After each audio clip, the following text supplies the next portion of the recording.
Louis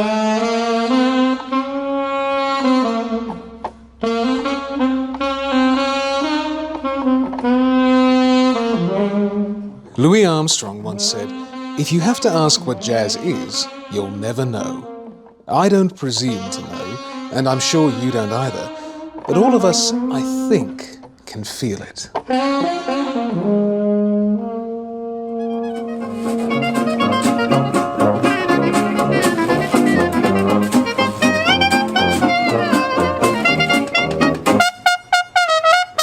Born in New Orleans about 100 years ago, jazz evolved from gospel music, spirituals, blues, and slave songs.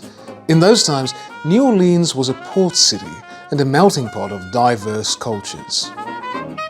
Bands and pianists that played in clubs and whorehouses blended with marching ensembles, just as blues blended with folk, ragtime, and everything else. It was this celebratory musical gumbo that gave birth to jazz. But who would have guessed that the one instrument most synonymous with jazz came not from New Orleans, or in fact anywhere in America, but was born in the small Belgian town of Dinant. It is in this unbearably quaint medieval town where Adolphus Sax was born in 1814. Little Adolphe watched his father, a maker of musical instruments, work, and it was just a matter of time before he developed his own ideas. Et donc, il a vécu ici quelques mois. C'est le seul des enfants Sax qui est né à Dinant. Il a eu 9 frères et sœurs, mais ils sont tous nés à Bruxelles, parce que son père, qui était déjà un faiseur d'instruments, qui faisait déjà des instruments en cuivre, etc., il était déjà renommé, son père, et il a été appelé à Bruxelles par Guillaume d'Orange, puisque la Belgique était encore sous domination hollandaise.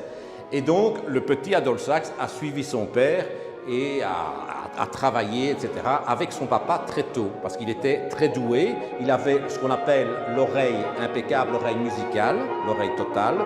Ça, c'était bien. But it was almost not to be. In fact, little Adolphe faced death so many times as a youngster that some quip that God really didn't want the saxophone to be born. He drank sulfuric acid. He fell face first into a searing skillet. He was caught in a gunpowder explosion. He nearly drowned in the Meuse River, and so on and so on.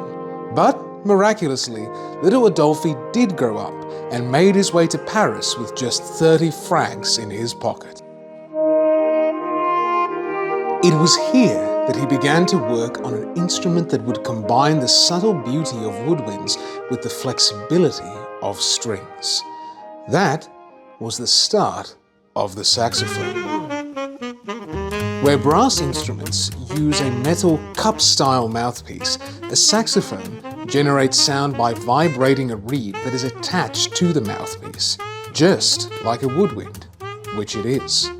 The reed controls the airflow through a long metal tube, which grows wider at the base and then curves upwards into a bell.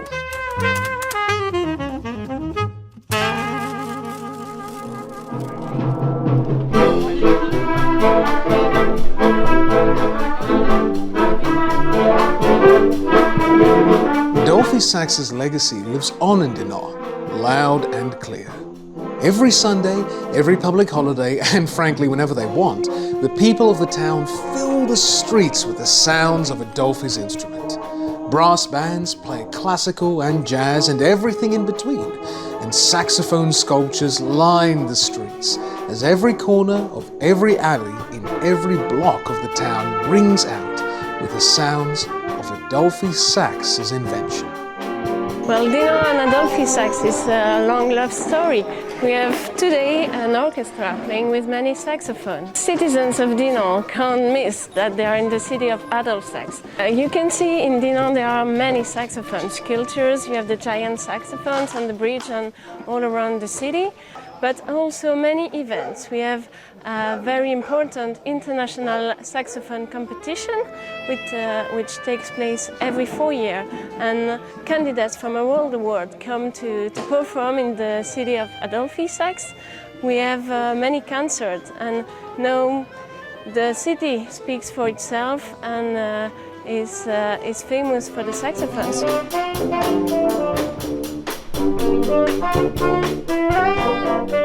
Yeah, I love jazz.